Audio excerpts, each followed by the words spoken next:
So I made a bit of an error. I just talked to the camera for 5 minutes when I realized I never pressed record. So I just got home from rehearsal. Haven't said that in a while.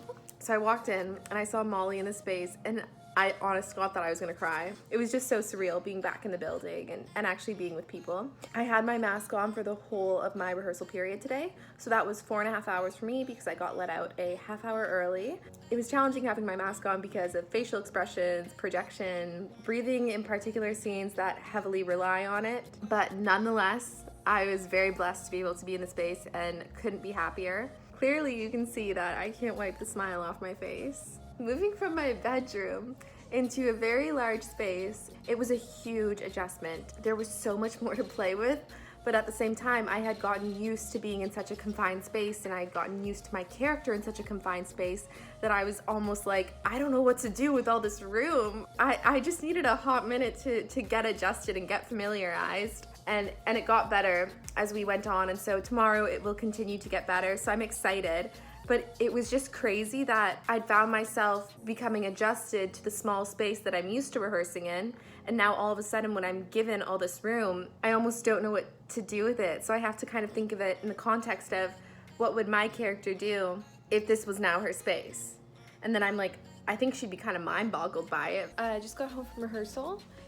So I'm about to set my camera down in just a minute, so I stop flinging it around here. When you're in shows and you've done shows before, and the director has and the AD has, and everyone involved is familiar with the theater and the theatrical process, you know the places that you're supposed to hit as the development goes on. We're in a very interesting situation because no one's ever done this before. There's literally no one that we can look to and go, oh, okay, they did that, let's learn from them. There's not really a specific timeline to outline our next move, which is a little scary just because I don't know where we're meant to be.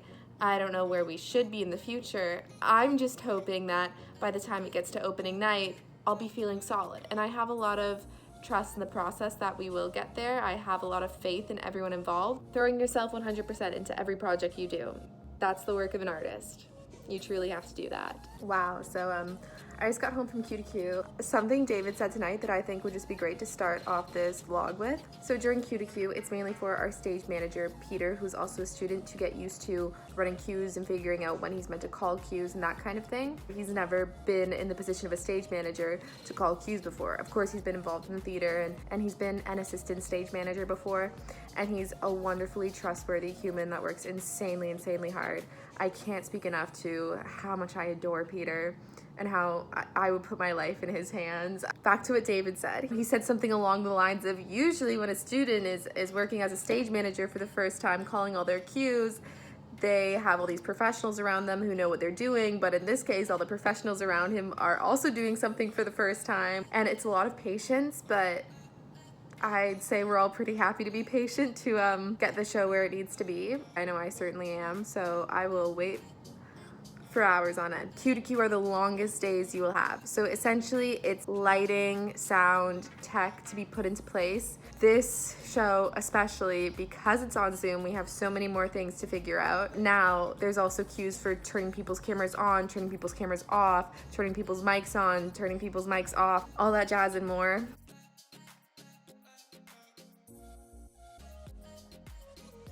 I woke up this morning, probably even yesterday I was thinking about it and I was just like, oh my gosh, in 3 weeks, 3 weeks? Yeah, wait. In 3 weeks, I'm gonna be done my last university main stage production. And I don't even wanna think about the post-show sadness that will hit me. When you work so hard on a show nearly every day for at least 2 months, to all of a sudden not do it anymore, I'm speechless. Neo, smile. Jesse, do you love your costume? It's cool. It looks really good. I love the hat.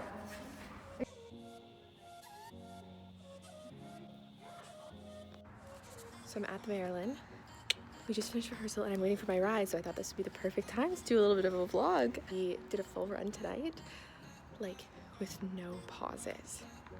So that's the first time we've ever done that. Like, we did the whole show as it will be on opening night and every show following, which is incredibly exciting. I was so nervous because we hadn't done it before, so I wasn't sure how it was gonna go. Wasn't sure if we were gonna need to stop in the middle of it. I wasn't sure how many things we were gonna have to redo, how many steps back we were gonna have to take, but it felt great. It felt really good. I was very happy. That's the first time we've run the show in our costumes, so I think that helped a lot. Like, that spiked my energy a lot, and from the people that I've talked to, it spikes their energy a lot, so it just makes you feel more involved. Today's opening day, and I woke up this morning and it was like, I've been nervous the past week or two, but I woke up this morning and I never sleep on my back. I'm such a side sleeper, and I woke up and I was like stiff as a board in my bed, and I had so many butterflies, and I was like, today's the day. Excited, nervous, excited. All right, hi. We're in my bathroom because I'm taking off my makeup, and I thought it'd be kind of fun to do like a post-show chat while I'm taking off my makeup. So it's Halloween and it's a full moon, and we had a show and it went well. So there are no tricks in store for us tonight. We had technical glitches yesterday where like a whole scene wasn't heard, its audio wasn't heard, the pre-recorded one.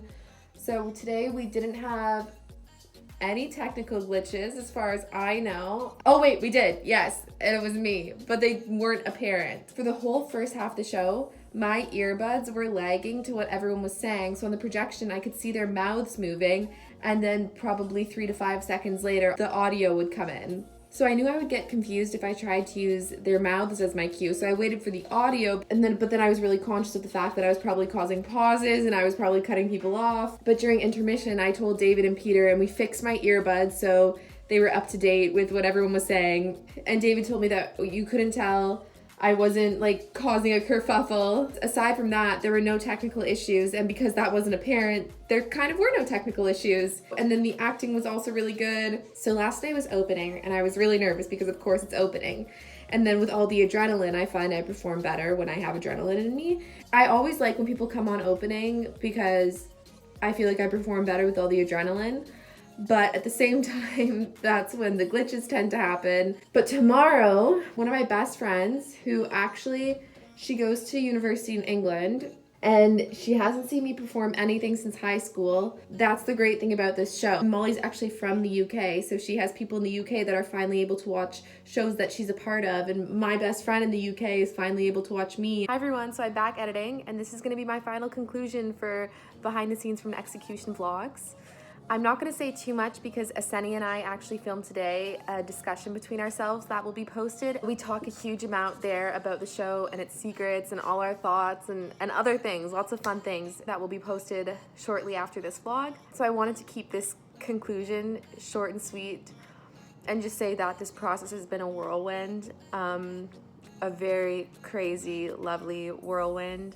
Thank you to everyone who's been following these vlogs. If you're just joining, thank you so much for staying tuned for this one. And it's a really difficult thing to do, to be one of the first projects that attempts to do a live Zoom production. I don't even know what to call it at this point because we were being streamed through OBS, we were being streamed through Zoom. There was so many things happening that I don't even know what the right terminology for it would be. It's hard to finish your final run on such a technically difficult note. Like, very unexpected things went wrong. Like, I was watching Zoom log me in and out and I was like, oh my gosh, this cannot be happening. But it was, and that's the reality of the situation. After taking about a week just to let myself consume that moment, I'm finding that I'm really proud of the work we've done. And even though we had a closing night and an end result that wasn't the best performance that we could have had, we created something in a pandemic that has never been done before. We did Zoom Theater Live with people who aren't even in the country performing in our production, with over half the cast not being able to literally see 2 of the actors. We overcame some extremely large challenges, and that's what I'm going to take away from this project and performance and production, and simply the fact that we were able to do theater in a time where theater should be impossible. And to everyone else out there that's doing that, I applaud you, and I have a great respect for you. So I wish luck to any other productions that are going forward in this time, no matter what kind of material you put out on that stage, know that you're doing something special and worthwhile. On with some fun behind the scenes clips just to end this series. Oh, Peter, can you come model the sweaters? So we got our crew necks for the show. This is Peter modeling our crew necks.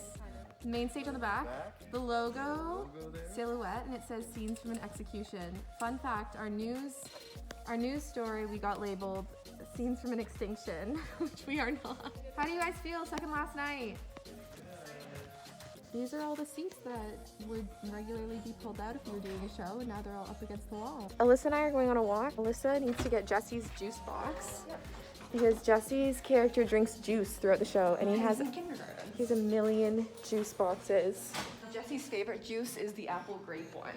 Our selection varies from apple and apple grape, and Jesse prefers the apple grape. We're heading downstairs to the green room. This is the giant green room mirror, but the lights aren't on right now. Yeah, I'm just doing a tour. This is Chloe's space. Hi, Chloe. She's probably getting ready. That's where Isaiah is, in that studio.